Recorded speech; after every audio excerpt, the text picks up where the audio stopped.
So good evening and welcome everybody to the City of Lakefront Park City Council work session for Thursday, July 10th, 2025. I'd like to call this meeting to order. I'd entertain a motion for adoption of the agenda. So moved. Second. Moved and seconded. Are there any comments or questions? It's adopted by unanimous consent. Thank you, everyone. Council discussion topics. Tonight, we have a very pleasant topic to discuss, the Lakefront Park project update and current cost estimate. We're here to share with us today the update on this and a wonderful model, which I think you can probably see that on TV if you're out there in the ether looking here. So, Corey, you both have the floor. Amber, take it away. Please. Great. Okay, so today I'm going to go through just an update on the project and then the cost estimate. So the cost estimate, where the project's at 70% design, and we put it out for a new cost exercise. You guys received the cost estimate about a week ago. We've also concluded our last public meeting for the project, but public meeting. We've concluded our survey that was associated with that, and so you also have a copy of those public comments. Okay, so I have to move on here. All right, so quick overview of our schedule. Here's where we're at. We know that phase 2 of this project kicked off in July 2024. Phase 1, the design phase, kicked off a year prior. So we are at effectively 2 years in this project at 70% design. Our current stage is design and permitting, and that's going to take us through the end of the year. So as I mentioned, the recent workshop, this is workshop number 4. It's the second of 2 workshops in phase 2. We had 2 community workshops in phase 1. So this was a hybrid workshop, and as they all have been, we have an in-house portion and a hybrid portion. We do collect feedback through the website. We keep that open longer than just the one meeting time to give everyone time to digest the information and provide their comments. So our content for the workshop was informed by the main themes that emerged from the public comment from our permit applications. So there was a 30-day technical review period when the project was proposed for land use permits. We received lots of public comment. And based on what those comments included, we formatted exhibits specifically to get to some of the frequently asked questions. The basically main content themes that came out were things like parking and circulation, modifications to the preserve, what the understanding was there, and then the intensity of use and what was in the design proposal. So that's one of the reasons why this model that's in front of you was developed, was to show the intensity of use on the site. So you can see that we're actually, development footprint is actually fairly small, which was the intent. So as I mentioned, the survey was open for multiple weeks. It was June 11th to the 1st of July. We had a total of 74 responses on that. A few highlights from the survey is that we had net positive responses. So the comments were generally supportive of the project. We had a few comments that were negative about the project in general, in terms of we don't want this project to happen, but most of the comments were heavily constructive in their nature. So like the direction that you're going, have you thought about this? Which is wonderful, because it means that the public is engaged in the project, that they generally understand what's happening, and that they're willing to share input through this process. The last thing that we want to do is alienate anybody where they feel like decisions are made for them. This is a community-based, design creation project. People are still participating, and that's wonderful. So we had a lot of balanced feedback, so point counterpoint type things. Why are we leaving so many trees in the park? To I think we should leave every tree. Those types of things. We heard, make a bigger play structure, to please don't put in a play structure, that type of balance. So the nice thing about that is that it seems like the design continues to represent consensus in the community conversation and hit the midpoint of what people are asking for, which I think is a really solid place to be. So some of the emergent themes that we saw was that we had a lot of questions about cost, and this was true both in the public workshop and then also through the feedback. And that's both construction costs and O&M. A lot of people saying, how are we looking on funding? So I'm going to go through a lot of that with you today. And then we had a number of questions about accessibility. So these came in, several of them late. Will the trails be accessible? Will things be accessible? So we can continue in our messaging about the park. Early on, the council and city staff and the community talked about accessibility, and there was a commitment to keep all areas of the park accessible. And so that is still the case. So just some assurances there. All right. So our engagement summary, I won't spend a lot of time on this slide, but I did think that it was worth pointing out the depth of the engagement effort, how robust communication with the community has been over the past 2 years. This is our last public meeting, but it does not mean that engagement will cease. We do have website that's continuing to get a lot of traffic. All of the documents from every meeting, every presentation that we've ever done are on the website. So anybody can access those, download them, go through them, catch up on the project, recap anything else. That's still active and still getting good hits, which is great. We did have, numerous people attend meetings, take surveys, participate in this project through that way. Corey has been instrumental in the regular engagement, like e-news updates, tabling at all the community events over the past several years, updates via social media, and then of course postcards. Every house in or every address in post box, I believe, in Lakefront Park has received more than one postcard about this project over that time. So the direct engagement has been great, and then we've had more than 200 people at this point opt in to project updates on the listserv. And so those are going out when we have things like surveys that are opening, surveys that are closing, events that are happening, and then when new project websites are posted to the website. So we're anticipating that that's going to continue through the end of this phase, and then also through the construction and park opening. So very exciting. All right, so we'll dive into the cost. So I did want to start with a recap of the cost. So when we started this project, and we talked about a cost budget. So where do we want to be in terms of, a park can cost, $100,000, a park can cost $100 million. And so what is the guiding point that we want to say this feels right sized for this community? And so the two examples that city staff and council members pointed the design team to were the two recently finished parks in Kenmore, which are Lakefront Park and Twadlees Park. So we did communication and outreach with the city of Kenmore, with their capital projects manager who worked on those, talked to some of the design consultants, got some information about those projects specifically, and then always have those in our mind in terms of issues that might come up in the project design that they experience that we would want to make sure that we're preparing for cost-wise, etc. So this poster represents some kind of lower examples, higher examples of around that target cost range. And what we have in here in red are the low and high costs that were obtained when we were going through the concept alternatives phase. So this is when we said things like, I think there was a keep cabin 5 option, provide a lot of parking. What if the dock is much bigger? So we had these kind of range of ways that we could dial up the design, range of ways that we could dial it down.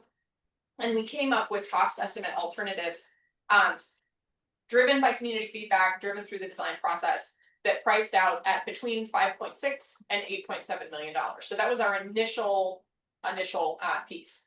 So that was early on in the design process. That was 2024. And there was a lot of information that we didn't have at that time. So we didn't have any permits. We had not finished our site investigations. This was based on a kind of conceptual level cost, what we would call a ROM, a rough order of magnitude cost. That is also a construction cost number, which is what is compared to these others that are shown on this poster. It doesn't include any of what you would call the owner's soft costs, so things like the design fees to actually do the project. It is important to keep track of those other things because the entire cost of this is, the effort to get it to happen and then the effort to build it. So when we look at the full cost picture, we are looking at fundraising for the construction. But anything that the city has spent to get us there counts as matching towards potential funding programs for the project's construction. So we track all of it. We also understand that we can't get to the end of this process and say, great, now come up with X, because the city has already made substantial investment in order to get us to the point where we're actually ready to construct and build it. So we keep track of both numbers. But in terms of what this is showing, this is a construction cost estimate alone. So I actually don't know what the owner's soft costs were, so the total outlay and that was paid for things like Twadlees Park or for Logboom. That's a little bit difficult to track. That would include things like what they paid for their jurisdictional permitting, how much they paid their construction, how much they paid their contractors, how much they also paid their staff time, internal staff time, those types of things. So again, we don't look at it when we're comparing to other projects, but for the sake of the city's cost planning, it is really important to track those owner soft costs as well. So here is sort of the evolution of our cost. Now, when we say costs, what we're really talking about is budget, right? So when we go to build the park will cost what the contractor will build it for. So what we always look at doing is preparing a cost summary, getting the closest potential cost that we can for the purpose of budget planning. So this means budget planning for fundraising, and it also means budget planning for an understanding of when the need for those funds are going to come about. So in our, each of these costs are escalated to 2026, which is when we estimate that the project will start its construction. The construction we're anticipating will go through and into 2027. But there's a lot of dollars that the city is paying now that are in 2023 and 2024 and 2025 dollars. So those would have been essentially escalated to 2026. So if you're going to say, okay, well, if our owner's soft cost is this amount, you would actually take out what would be anticipated for your design fees and then de-escalate down to the year that you paid them. So these numbers, have to be number smithed a little bit when we're talking across time periods. So just caveat on that. All right, so there is a little bit of key here that shows basically in each of these numbers, what's in blue is what we're talking about for the construction cost. The estimated soft cost is shown in this little bar on top, and then it escalates, and then those two things added together would equal the total project cost. Now, where there's a cost range for space and clarity of this slide, it only lists the max. So the minimum price of these things is not shown. So what we also have noted, and this is important, is what we would call the construction contingency. So this is essentially the amount of dollars that we would say, it's going to cost $10, but you should have 12 when you get started, just in case something goes awry. So, $2 extra on $10 is a 20% contingency. So when we're talking about the millions, you can see how much more that could potentially add. So when we talk about the construction contingency, we basically start a project saying, I think it's going to look like this, so I need a massive contingency. Then we say, no, I know it's going to look like this, so that contingency can get smaller. And then we are doing the project exactly like this. And so then you can say, there's less uncertainty and unknowns. And so that number gets as small that it will be. So in this case, we know how much it cost to build the log boom at ADJOURN Park. So the contingency is 0 on those dollars. There was no inflation of saying, let's add an extra 10% for the sake of comparing these numbers together. So we have a contingency cost assumption of 0 on our construction, basically our budget target. So that's those two comparative prices of saying between log boom, which was 4.7 million with no contingency, and between ADJOURN Park, 8.1. We would assume that their owner's costs are probably about what we would assume ours would be, which our cost estimator has recommended at 44.2%. So in all likelihood, not verified, they may have paid close to $4 million in owner's soft costs in design, et cetera, to get them to where they were ready to write the check for the cost of construction. So I'm going to talk through a lot of numbers, but I wanted to give you guys some context on what that is. So we started from our budget cost of between those two park amounts, and we came up with some concepts where we could stay roughly within them. So between 8.7 and 5.6. And we applied a 20% contingency on this number. So the number that you're looking at includes a 20% inflation on what we estimated the cost to be. At that time, it would have meant that based on those numbers times our estimated markup for soft costs, we were at a $12.5 million total project cost. So in terms of a fundraising target for construction, we're in the 5.6 and 8.7 million. So the next time that we priced this was at schematic design. So this was, we looked at some concept alternatives, we selected the ones that the community was interested in, the ones that the council wanted to move forward, and we said this represents the preferred design. We then jumped up to 9.4 to 10.2 million. Why did that occur? The reason that occurred is that we did not have geotechnical information yet that told us that we had liquefiable lake soils underneath this. We thought, this may be something that's necessary based on the early preliminary results. So we added $1 million to our cost, our base cost. We then escalated that by 20% for our contingency, and then we escalated it again by 44.2% to reflect owner soft costs. So it really is a massive jump in the price that is only there to say, This is a potential, it's an unforeseen. If we don't plan for it, we could be surprised, and that's dangerous. So that's why we saw this jump up a lot. When we then went to our 50% design, the difference between the schematic design and the 50% design is that at that point, we did have the geotechnical results that confirmed the fact that we were going to need piling reinforced foundation. So some sort of structural reinforcement that would say that these buildings would survive if there was a soil liquefaction event. That's important. What happened between our last cost estimate at 50% and the one that we just got that actually puts us back down to 8.9 is that we were able to find workarounds where we could effectively recreate a mat slab foundation instead of doing a piling reinforced foundation on the buildings, which means that the cost of those dropped by a substantial amount. We can't do that with the dock. So the dock will require piling foundations, but we have been able to work with our dock engineer to have longer spans to reduce the thickness of those piles.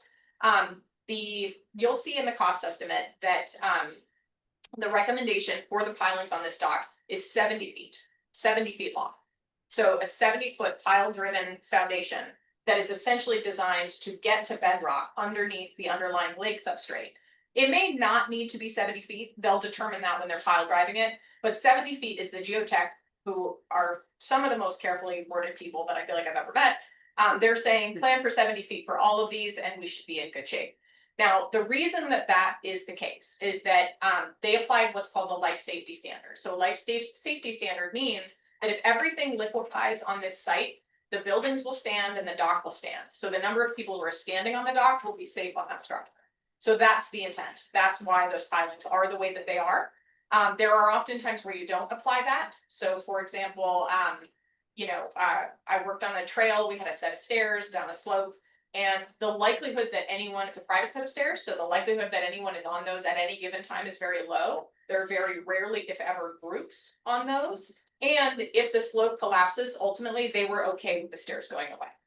In a location like this, that life safety standard would be the standard that we would abide by. So okay, so we basically figured out that piling reinforcement was not necessary for all of the structures. There were ways that we could do this to create a cheaper foundation that would be seismically okay and approved by the geotech to apply to liquefiable soils. And then we also have the bump in the cost of the dock specific to the pilings. So we've got our cost estimate. It's this one. This is what we're looking at today. Another thing that you will see here is that the contingency reduced. So because we're now at a 70% design milestone, we've gone through a full plans exercise, we've engaged structural engineers, we have our geotechnical data. We are now at a 10% construction contingency rather than a 20% construction contingency. So when we move to 100% design in our next go round, the construction contingency will actually reduce to 5. That doesn't eliminate every contingency in the project. There's kind of multiple layers of contingency that are then duplicative because they add to each other.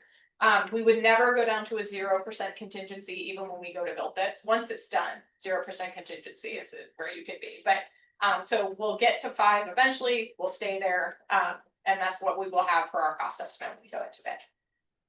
Okay. Why don't we Any pause? questions? Yeah, I was going to say, why don't we Yes. pause? We've got some people that are just getting up to speed, and it's been a little while since we've had these conversations. Appreciate this, Amber. This is very instructive. Colleagues, questions for Amber?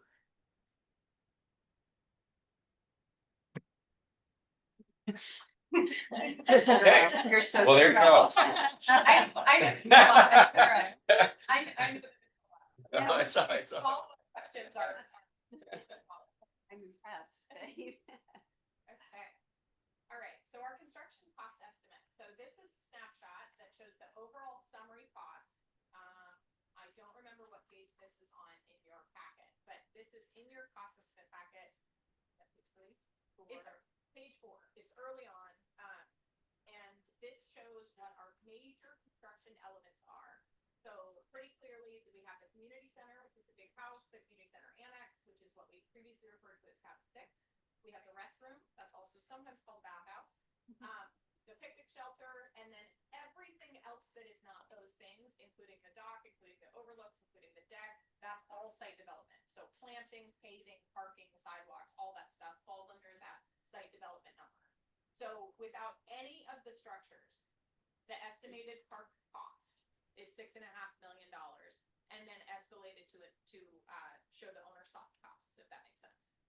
So the reason that I wanted to point this out is that when we look at the things that are present at Logboom, it's missing a lot of those other elements. There is no community center there. There's no community center annex. There's not a large bathhouse like to the tune of the one that we're looking at. It's not large, but it is 4 family size restrooms. So here we are, $6.5 million, well within that target that the council identified early on. The total project cost with all of these things is 8.9. And I think that's a good number to point out, because 8.9 is not that much higher than the 8.7 that was identified as the cost basis for quantities, although it is higher. Okay, so our owner's cost, and that's that same 42.2% that's broken down, I think, on either the page before or the page after this in your packet, but it's this little snapshot here that shows what these estimates were, that comes up to that general markup. So that puts us at a total project cost of $12.9 million. And we can see here that these things and this percentage is what makes up this 4.0 estimate here. This construction cost is reflected in that blue box, and this 12.9 is the total project cost. So hopefully some of this helps in terms of reading that large cost estimate that you were provided. And then this 10%, the 10% contingency is included in that 8.9 cost. And I can point that out in the packet if you'd like to see exactly where that occurs. Okay, so I think if we have questions on that slide, just raise your hand, let me know, or just speak up.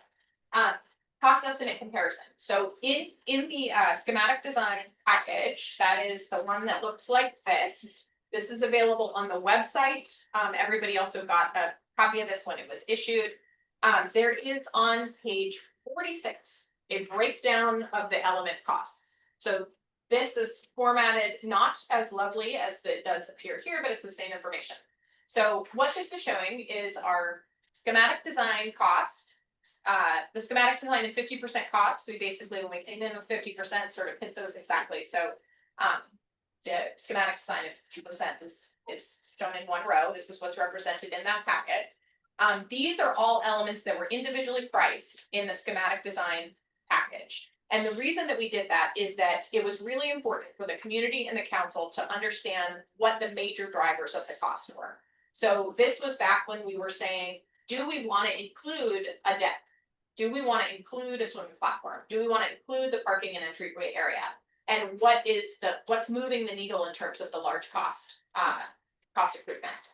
So those are broken down. In the new cost estimate, the 70% cost estimate follows the what would be called like the spec divisions, which is how the price will be bid. And so it allows us to get more into these numbers, but it means that there's not an exact apples to apples of, we're not broken down by the beach area. That doesn't exist in the 70% cost estimate. The beach area back then was, there was a demo estimate, there was a planting estimate, there was earthwork, there was other things. So in this case, all of those things are represented in what was shown on the prior slide as the site development number. So all of these things in our prior cost estimate, and again, this is a wrong cost. So they would go, it looks like maybe 2,000 square feet of paving. Let's make it 2,500 just in case. Now we have drawn it to scale. We've put it in a CAD document as if it will be construction plans. And so we have precise numbers on all of those things. We've also gone through the impact assessment and proposed mitigation for our land use permitting.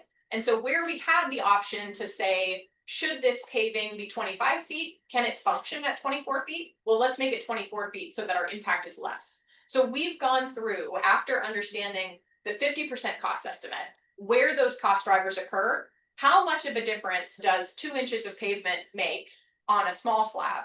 If it's 100 feet of pathway, 2 inches makes a big difference. And so in terms of going through that type of thing, we go through a value engineering exercise essentially when we're doing the design plans. So that That's what we did here. And so what we saw in the site improvements, structure improvements, et cetera, are things that go up and down. So our dock, we actually reduced cost.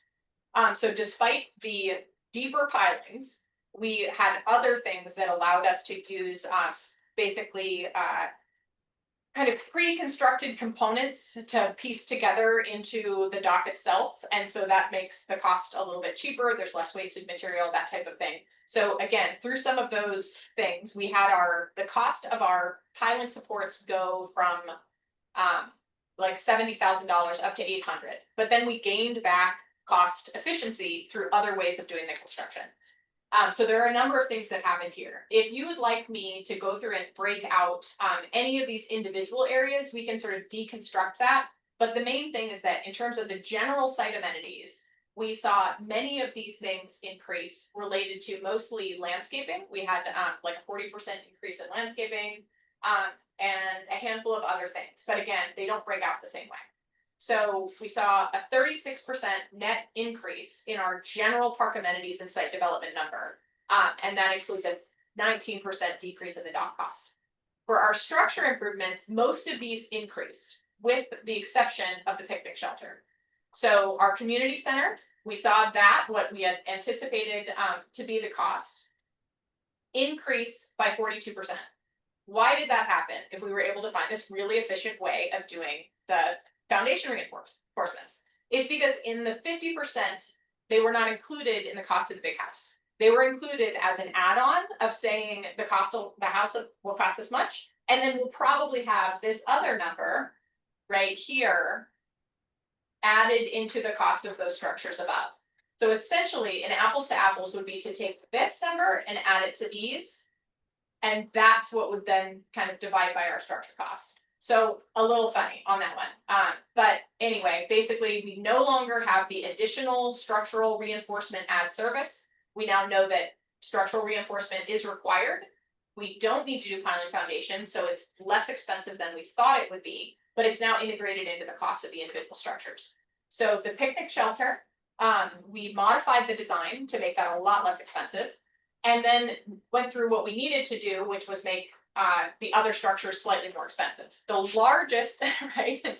The largest, jump, of course, is in the community center. This will be a complicated process of essentially preserving the brick structure. What the sequence that's being discussed is effectively, the 1920s brick house has a 1970s addition. The 1970s addition will come off. It'll open the house like a dollhouse. It'll then be pumped in with the new foundation that'll be constructed under a vacancy that's created under the house. Then it will be built on, and that foundation will continue to the new portion. So all in all, it means that the house is actually going to be 1 foot less long than it is because of where our piling or where our mat slab reinforcement area comes out is too close to a tree. So we got to scoot the wall in. The tree stays, the wall moves, since the wall's coming up anyway, so that's the case. So complicated, but really interesting to work out, and still within our budget, which is great. So we also have another thing that was included as a separate cost line item in the 50% were the site mechanical and the site electrical. These are now also captured in the building costs because they're part of the building architectural plans, and then they're also captured in the site mechanical and electrical. Oh, I meant to put.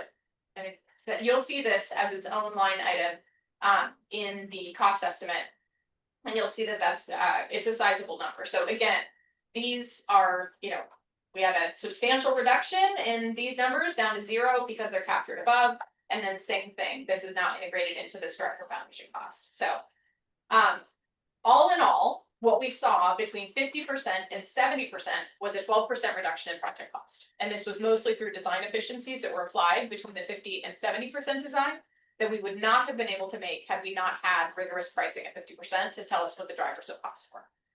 So, any questions on this? Next questions. A lot to digest. It is. Yes, I'm available for questions after this if you guys have, deliberation and review in the coming week or so. Please carry on. All right, so project cost 12.9.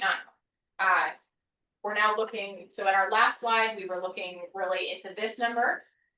We're now looking at this top number, $12.9 million. So this is how much it will cost when this project is constructed to have gotten ready to construct it and then to construct it. And so this is the amount of money that when we're talking about applying for grant programs, this is the piggy bank that we need to have. Some of that money is already spent. So for example, everything that the city is paying in consulting fees to my company, that all counts as matching for money that will come later. And it does represent part of that total project cost. So when we talk about 12.9, we're not talking about 12.9 forward of today. We're talking about 12.9 starting in July of 2023, which includes things like the amount of staff time that Corey has been paid during that time. You know, there's a bunch of these other things that are represented in owner's soft costs as part of that number. Okay, so what we have in terms of secured funding, this is stuff that is awarded or under contract, is $4.87 million. So the funding gap is 12.9 minus 4.87. So that represents a funding gap of 62%. And 62% includes what we would call our prospective and contingent funds, and then as well our unidentified funds. So in our gap with identified funding, so this is this largest piece of the pie, the 5.7. Some of this is contingent on the park levy passing. So there is a $4 million legislative, legislative appropriation that's in there as a capital project pass-through. Yeah, King County Parks. The King County Parks levy. So the King County Parks levy, if it passes in August, the city will receive $4 million for this project. That's great. But we don't have it yet. It's not secured or contracted. That would be contingent on that passing. We do have a prospective $2.5 million award that is in the is my math wrong? That should be 6.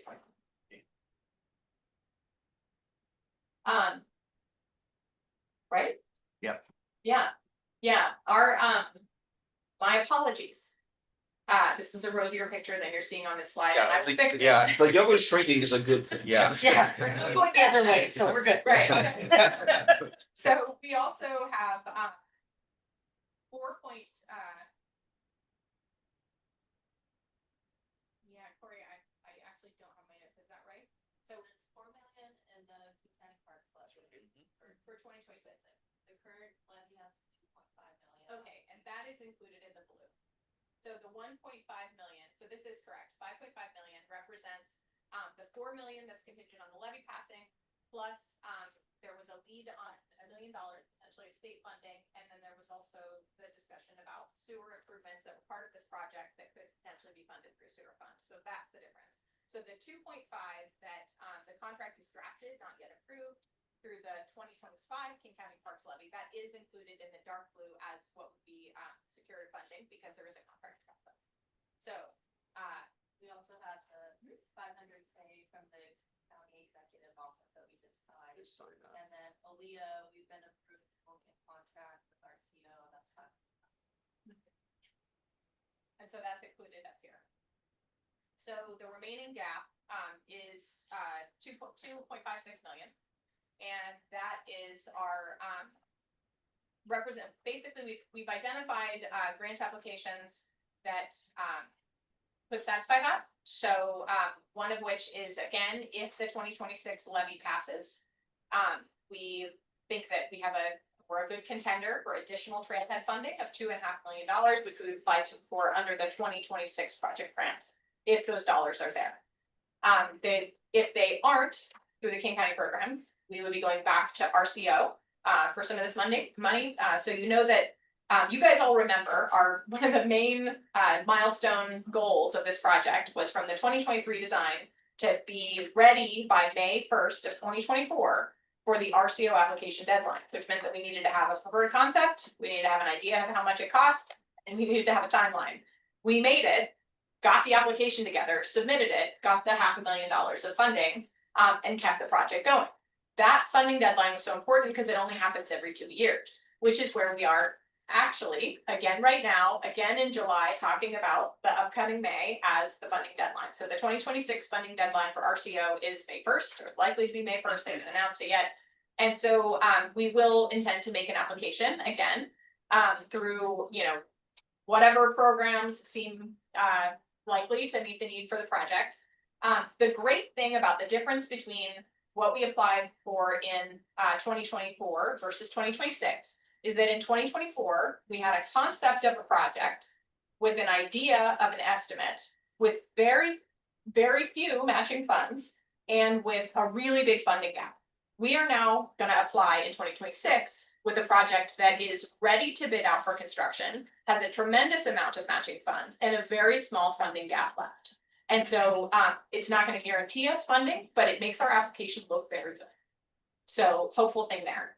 If the money comes together before then through the gaps or through the sources that are identified here, then we are anticipating, based on a $12.9 million total project cost, a gap of $41,000. So that's a pretty good place to be. We're pretty, hopeful about fundraising to that amount or more. So granted, we do have additional things that need to happen with this project. We need to take it to 100% design. We'll need to revise it again for bid documents. But this is important information for you all to know, because this is the time where we need input on what goes forward to 100% design. This is the increment where we need to know if there are things like bid alternates or bid additives that come out of the base bid of the project and are then part of the separate set of 100% plans, if that makes sense. We can talk a little bit more about that. Does anyone have questions about this slide?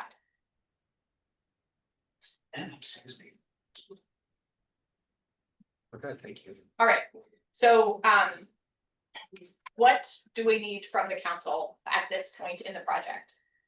So some questions for your consideration are,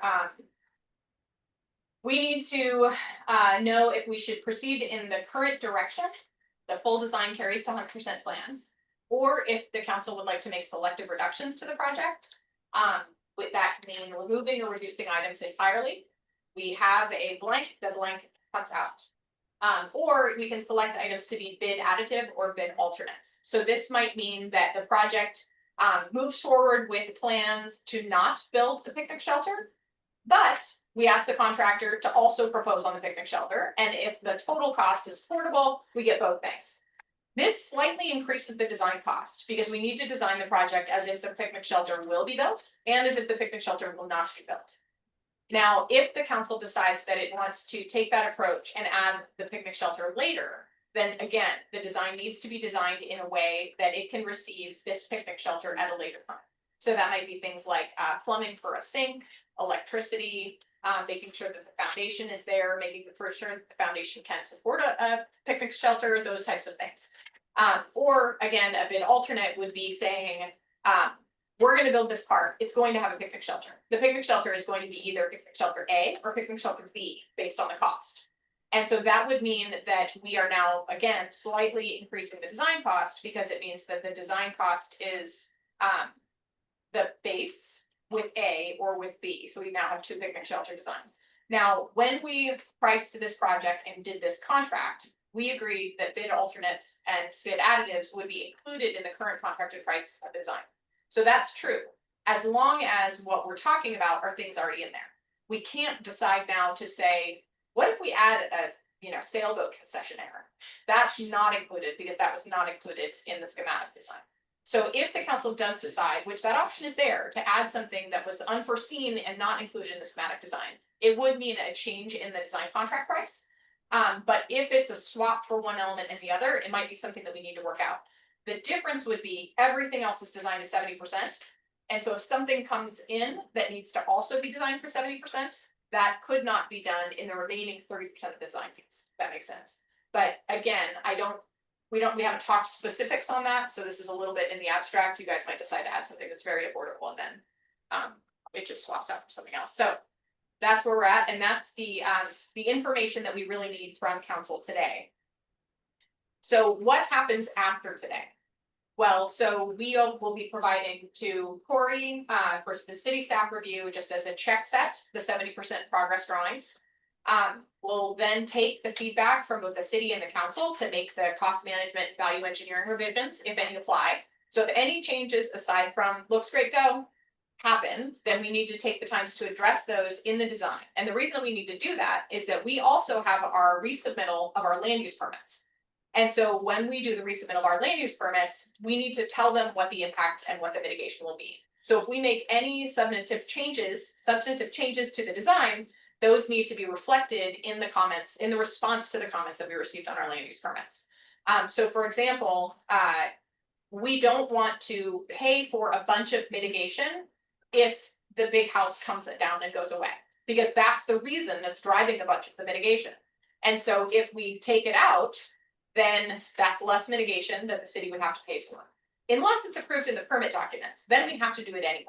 And so what we need to know at this point is, what does the project look like going forward, so that we can effectively and accurately respond to the permit comments and provide updated mitigation and impact numbers to our land use permitters. And then we can carry the design to 100% and then turn that in for city building permit application. So in the middle of that, there's going to be some other things that we're doing. We can advance things like the placemaking and interpretive design. We'll need to be scheduling for the hearing examiner. That's something the city will do after they write the memo, after we submit to them, after we revise the design based on the comments from today. And then, of course, fundraising support is going to continue. And then once those things have happened, we will be revising to bid set and then issuing for bid likely in spring. So depending on if the funding is there, which we'll apply for again in May. That is the last slide, my presentation. And I know we're at 41 minutes, so. Yeah, I would offer that in terms of time frame, you all have a lot to digest here. I'm not sure we're prepared. Totally. The group is prepared to make suggestions or about alterations or additions at this moment. If you all are amenable, I would suggest that we figure out a time at a very immediate subsequent meeting that if you have any changes or suggestions, in the absence of those things, that can also be reflected as well. But I think in the 9 minutes we have left here, yeah, please. I have a couple of questions. Is it included? Is that okay? I think at the time. Yeah. And this is maybe more also for us. We have the sewer lift station that's happening right here. And if I recall, there might be some sort of like backup generator type thing related to that. Is that been fleshed out? Is that part of it? That's part of the sort of the station. Okay, but it's not included in this budget at all. Okay. But hasn't been planned for to tie in parking, so big questions by that. Emergency power. Okay. Just making sure those haven't come together. Yeah. Thank you. That's all I needed. Amber, you got it. Yes, so I did want to say that my goal today was to provide some context to hopefully make the review of the document that you received last week a little bit easier. I'm available for questions if you have them, whether it's, if I receive them in an email, I can prepare some questions, get the experts on my team and get you something that you can review if that's helpful. If you want my presence at other meetings for discussion, let me know. If there are particular members of the design team that you have questions for or would like to have a discussion with, just let me know. So not expecting any hard feedback today. The main thing was it's a lot of information.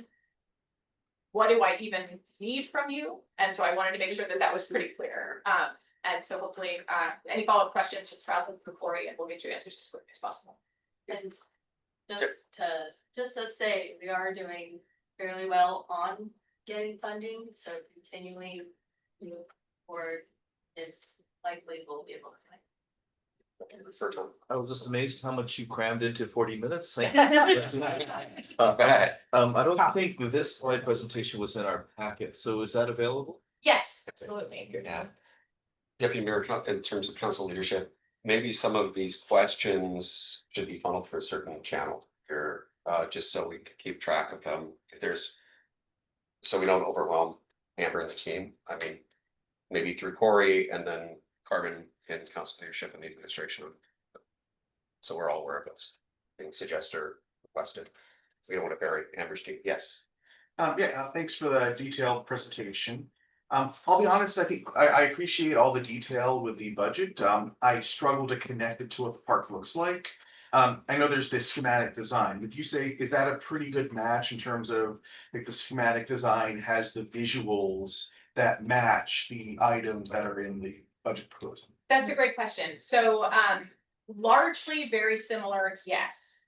But there are small tweaks and revisions. So the most accurate depiction of the design in an illustrative format would have been what was presented at the more recent 70% meeting. And then, I also have the 70% design plans that I can share with you. I think, I'll speak just for myself, but it would be very helpful to be able to put images to the budget when I'm thinking about what. I agree.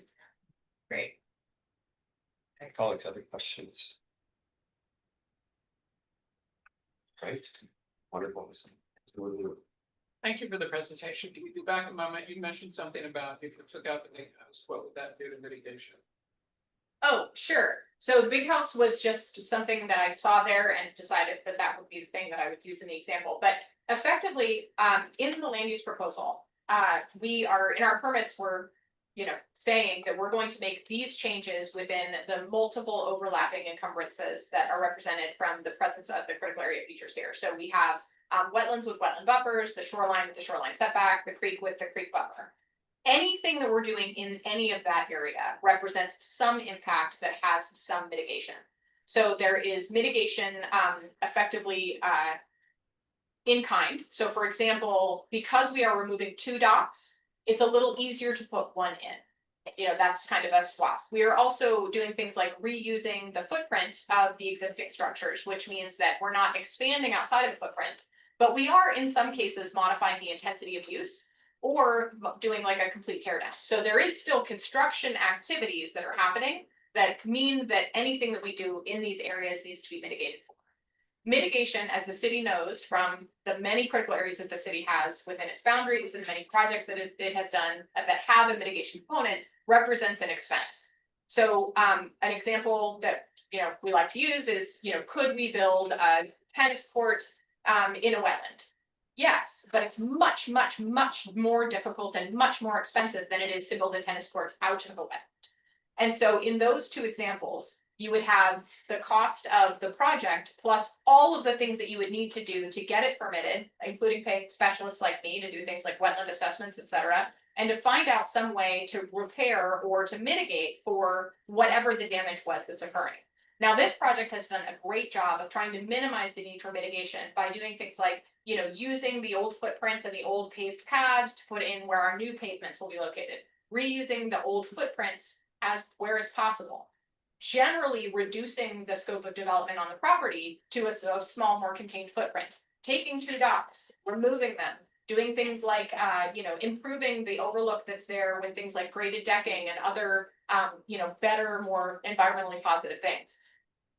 That said, there is still a degree of mitigation that's required for things like, adding a dock, even though the dock is replacing 2 that are moved, it is wider, it is longer, and that's because the 2 prior were built for other uses. This is a public use dock.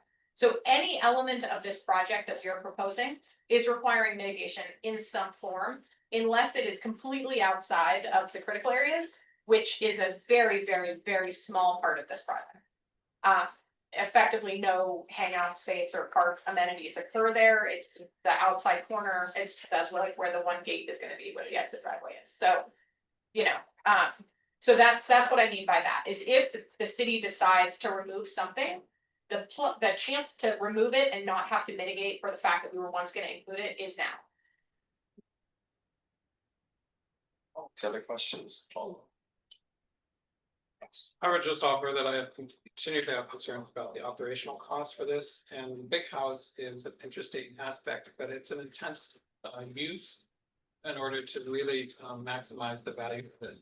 And it's what feels like a house looking for a program without a budget. Thank you. So I do want to mention, I'm actually really glad that you said that about operational costs. So we are getting an operational cost forecast for this park, but we don't have it yet. And the reason for that is that it would be wonderful to have the council's input on what they would like to see. So there's a couple ways that we could do an operations and maintenance cost forecast. We can either have a lot of detail and granularity over a short forecast time. So if you want to know, say, a lot about 5 years post-construction, how much is the park gonna cost to maintain? We can provide that. Or if you're more thinking about the long-term operational cost, so less detailed information, but over a longer horizon. So for example, what will this park cost the city over the course of 30 years post-construction? And so thinking about things like, in the first 5 years, you will not have to replace a roof, you will not have to replace an HVAC system, you will not have to resurface any pavements, but in 30 years, you may have to. So substantially, big costs to plan for, but on a much larger horizon. So it would be wonderful to have the council's feedback on the duration of that and the degree of detail that you're hoping for. In addition to that, we do have utilities associated with this project. If you have an idea of what your utility costs are like at other parks and similar facilities, you may be less concerned with having those in this operational cost estimate. We can also include those, again, in varying degree of detail based on what the horizon that we're providing them in, but utilities costs are highly variable.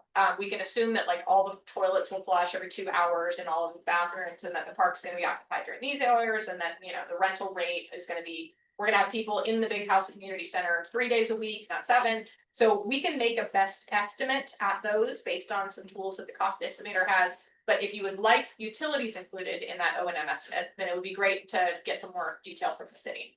The last bullet point, and I can send all of these to Corey, or I can add them to the slide, which maybe is the best thing to do, and then send that back to Matt. Is, are you interested in looking at all at the potential revenue generation of the community center as a rental space? So we know that sometimes there would be rentals happening potentially. But what is that? Is that a nominal cost? Like I can pay $25 and get a picnic shelter for an hour? So are we really getting a tremendous amount of money from that to the point that you can count on it? And I think that's the big thing here, is the city interested in the O&M costs that you should plan for to keep the park going? Do you actually also want to then to look at the theoretical costs of what you may be able to offset based on potential revenue generation from the community center and the community center annex? So if we provide revenue generation, the amount of detail on the other things gets a little more sparse. If you're looking for a amount of detail for that's sufficient where you can look at all of these things, a little bit about revenue generation, a little bit about utilities, and a relatively long, potentially generational horizon for caring for this park, then we'll do our best to balance those things. So again, what are you hoping to see that will be the most effective information to help you make a decision? Again, about, carrying these things forward. Thanks for bringing that up. I have that in my side notes. Got it. We need to wrap it up here, folks. We've got 8 minutes to get upstairs. Thank you so much, Amber. Really appreciate the work that you fast have done for us. Corey, as always, excellent work. This is a beautiful model here. So thank you. With that, we're adjourned. We're moving upstairs. Already losing the